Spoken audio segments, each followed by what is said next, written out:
What would you do if someone tried to tear down your home, your sanctuary, in the blink of an eye, claiming it was theirs to destroy? That's the question I faced on a crisp autumn morning in 2024, when the roar of a bulldozer shattered the peace of my quiet mountain retreat. My name is Elias Hawthorne, and this is the story of how one woman's arrogance unraveled her world and left mine in ashes. I'd bought the cabin 3 years ago, a weathered but sturdy refuge nestled in the Blue Ridge Mountains. It was my escape from the grind of city life, a place where I could breathe, write, and rebuild after a messy divorce.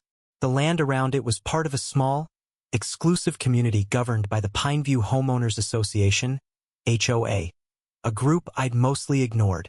They sent their newsletters, I paid my dues, and we left each other alone. Or so I thought. That morning, I was sipping coffee on my porch, the air sharp with the scent of pine, when I heard the rumble. A bulldozer, flanked by a pickup truck, was barreling down the dirt road toward my property. At the wheel of the truck was Karen Whitaker, the HOA president, her blonde bob unmistakable even from a distance. Karen was a legend in Pineview not for kindness, but for her iron grip on the community. She'd fine people for untrimmed hedges, dictate mailbox colors, and once threatened to sue a retiree for planting unsanctioned roses. I'd heard the stories but never crossed her path. Until now. I stepped off the porch, heart pounding, as the bulldozer lurched to a stop at the edge of my property. Karen climbed out of her truck, clipboard in hand, her lips pursed in a way that screamed trouble. "Mr. Hawthorne," she said, her voice dripping with condescension. "This cabin is in violation of HOA regulations. It's an eyesore and it's coming down. Today." I blinked, stunned. "What are you talking about? This is my property. I've got the deed, the permits, everything." She waved a hand dismissively. "Your cabin predates our updated aesthetic guidelines. It's too rustic, too unkempt. The board voted last week. You were notified." "I wasn't notified of anything." My voice rose, but Karen's eyes glinted with smug certainty. She handed me a document, stamped with the HOA's seal, declaring my cabin a community detriment, and scheduled for demolition. Checked her watch 30 minutes. Panic clawed at my chest. This cabin wasn't just wood and nails. It was where I'd pieced myself back together, where I'd written my first novel, where I'd found hope again. I tried to reason with her. "Karen, this is insane. You can't just destroy someone's home. Let's talk to the board. Figure this out." Her smile was cold.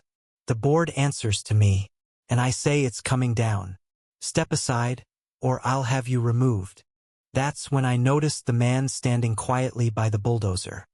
He was older, maybe 60, with gray hair and a weathered face, dressed in a flannel shirt and work boots. He wasn't part of Karen's usual entourage of HOA lackeys. His eyes met mine, and there was something in them, sympathy, maybe, or regret. He didn't speak, just watched. I turned back to Karen, my mind racing. "You're making a mistake. I own this land. Not just the cabin, the entire plot, including the HOA's common areas. I bought the master deed from Old Man Carver before he passed." Her laugh was sharp, cutting through the morning chill. "Nice try, Elias. Carver's land was absorbed by the HOA years ago. You're bluffing." But I wasn't. Old Man Carver, the eccentric recluse who'd owned most of Pineview's land decades ago, had sold me the master deed in a fit of spite against the HOA's growing control. It was a legal quirk, one I'd kept quiet, hoping I'd never need to use it. The deed gave me ownership of the community's shared spaces, the clubhouse, the trails, even the road Karen's bulldozer sat on. I'd never told a soul, not even my closest neighbor, because I didn't want trouble. But trouble had found me. "Check the county records," I said, my voice steady now. "It's all there. You touch this cabin, and I'll sue the HOA into oblivion." Karen's face twisted, but she didn't back down. "You're stalling. I've got the board's approval, and this machine's ready to roll. Last chance, Elias." The bulldozer's engine roared to life, and my heart sank. I didn't have the deed on me. It was locked in a safe at my city apartment, an hour away. I could call my lawyer, but 30 minutes wasn't enough time. Karen knew it. She was counting on it. That's when the older man stepped forward. "Karen, hold up," he said, his voice low but firm. She froze, clearly surprised. He turned to me. "Name's Tom Hargrove. I used to work for Carver back when he owned all this. I know about the deed." Karen's eyes narrowed. "Tom, stay out of this. You're just the maintenance guy." But Tom wasn't just anything. He pulled a folded paper from his pocket, yellowed with age but unmistakable. "Carver gave me a copy of the master deed before he died. Said it might come in handy someday. It's got Elias's name on it, signed and notarized."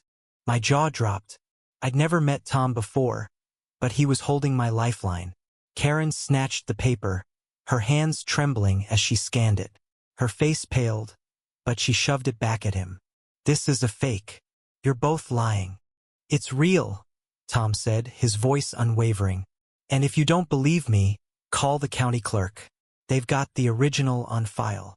For the first time, Karen looked uncertain. The bulldozer idled, its driver watching the drama unfold. I seized the moment.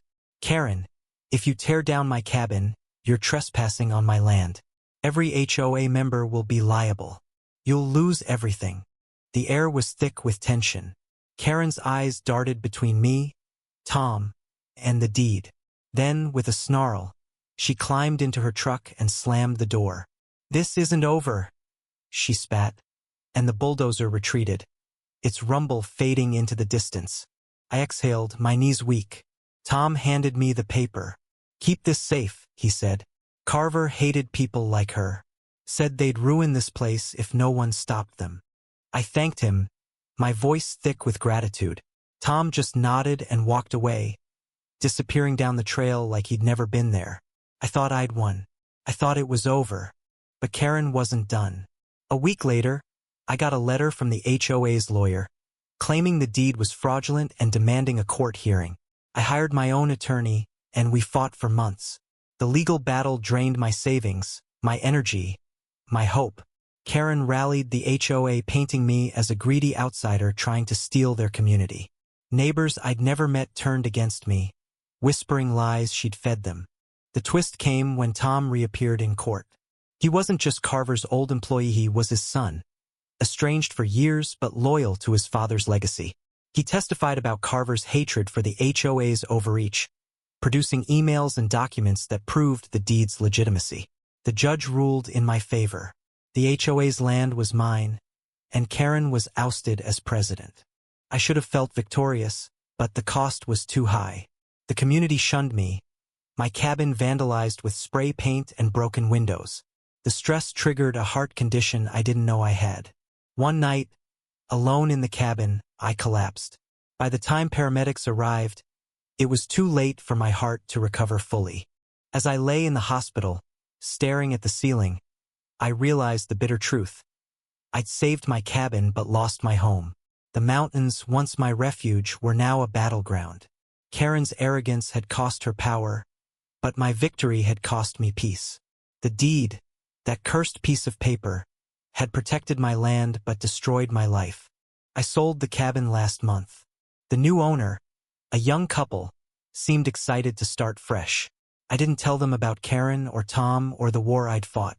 I just handed over the keys and walked away, my heart heavy with regret. ND.